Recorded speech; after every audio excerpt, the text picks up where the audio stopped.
ब्रह्मांड और दुनिया हमेशा से ही इंसानों के लिए रहस्य का विषय रहे हैं। आज इतनी वैज्ञानिक प्रगति के बावजूद हमारी धरती पर कई ऐसे रहस्य मौजूद हैं जिनका पता लगाना वैज्ञानिकों के लिए भी लगभग नामुमकिन है। हमारे मन में पृथ्वी के संबंध में अनेक प्रश्न अवश्य होते होंगे, जैसे पृथ्वी की उत्पत्ति कैसे हुई, यह दुनिया कैसे अस्तित्व में आई, पृथ्वी का जन्म कब और कैसे हुआ। इस तरह के सवालों का जवाब जानने के लिए हर कोई उत्सुक रहता है। आज की इस वीडियो में हम आपकी ऐसे ही सभी सवालों का समाधान करने का प्रयास करेंगे। हेलो दोस्तों, स्वागत है आपका हमारे चैनल नैनो जीनियस पर। पृथ्वी की उत्पत्ति के बारे में वैज्ञानिक मान्यता है कि लगभग 5 अरब वर्ष पहले अंतरिक्ष में कई गैसों के एक साथ मिलने से भयंकर विस्फोट हुआ था। इससे आग का एक विशाल गोला बना, जिसे अब हम सूर्य कहते हैं। धमाका इतना जोरदार था कि चारों तरफ धूल के कण फैल गए और गुरुत्वाकर्षण बल के कारण ये कण पत्थर के छोटे छोटे टुकड़ों में बदल गए।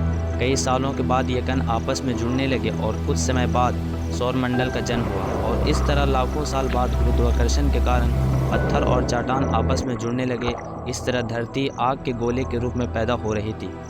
वैज्ञानिक रिसर्च के अनुसार 4 अरब वर्ष पहले पृथ्वी का तापमान 1200 डिग्री सेल्सियस था। ऐसे समय में धरती पर सिर्फ उबलता हुआ लावा, चट्टानें और कई जहरीली गैसें हुआ करती थी। पृथ्वी की उत्पत्ति के समय थिया नामक एक ग्रह 50 किलोमीटर प्रति सेकंड की गति से पृथ्वी की ओर बढ़ रहा था। यह गति बंदूक गोली से 20 गुना अधिक होती है।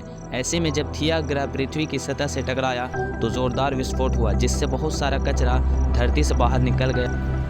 हजारों वर्षों के बाद गुरुत्वाकर्षण के कारण पृथ्वी से निकला कचरा एक गेंद के रूप में बन गया, जिसे हम चंद्रमा कहते हैं। इस प्रकार चंद्रमा की उत्पत्ति हुई। वैसे दोस्तों, क्या आपको पता है कि चांद की दूरी हमारी पृथ्वी से कितनी है? अगर आपको मालूम है तो कमेंट में ज़रूर बताएं। पृथ्वी की उत्पत्ति के बाद अंतरिक्ष में बची शेष चट्टानें पृथ्वी पर गिरने लगी। इन चट्टानों में अजीब प्रकार के क्रिस्टल्स होते थे, जिन्हें आज हम नमक के रूप में इस्तेमाल करते हैं। आपको जानकर हैरानी होगी कि इन चट्टानों के अंदर मौजूद नमक से समुद्र का पानी बनता है। वैज्ञानिकों के अनुसार ये चट्टानें करीब 20 करोड़ साल तक धरती पर गिरती रहीं, जिससे धरती ने समुद्र के रूप में ढेर सारा पानी इकट्ठा कर लिया।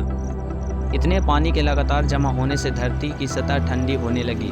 पृथ्वी पर वर्तमान जल लाखों वर्ष पहले का है। उस समय चंद्रमा पृथ्वी के बहुत निकट था, जिसके कारण उसके गुरुत्वाकर्षण बल के कारण पृथ्वी पर तूफान आते रहते थे। परंतु एक लंबे समय के बाद चंद्रमा और पृथ्वी के बीच दूरी बढ़ने के कारण पृथ्वी पर तूफान शांत होने लगे।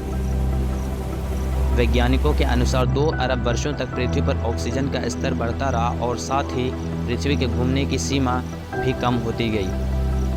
आज से 2 अरब साल पहले एक दिन आज की तुलना में 16 घंटे का होता था। उस समय पृथ्वी की स्थिति आज के मंगल ग्रह जैसी ही थी। ज्वालामुखी के फटने और उससे निकलने वाली जहरीली गैस कार्बन डाइऑक्साइड ने सूर्य से निकलने वाली किरणों को अवशोषित करने लगी और इससे पृथ्वी का तापमान बढ़ने लगा। बढ़ते तापमान के कारण समुद्र में गर्मी पैदा होने लगी और समुद्र का पानी भाप बनकर बादलों का रूप लेने लगा।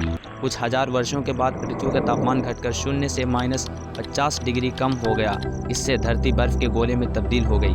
समय के साथ ये बर्फ पिघलने लगे और सूर्य की किरणें पड़ने लगी, जिससे पानी से हाइड्रोजन पेरोक्साइड बनने लगा और उसके टूटने के बाद ऑक्सीजन बनने लगी। जब ऑक्सीजन गैस धरती से 50 किलोमीटर ऊपर उठी तो वहाँ ओजोन नाम की एक परत बनी, जिसने सूर्य से आने वाली हानिकारक किरणों को सीधा धरती पर आने से रोकने का काम किया।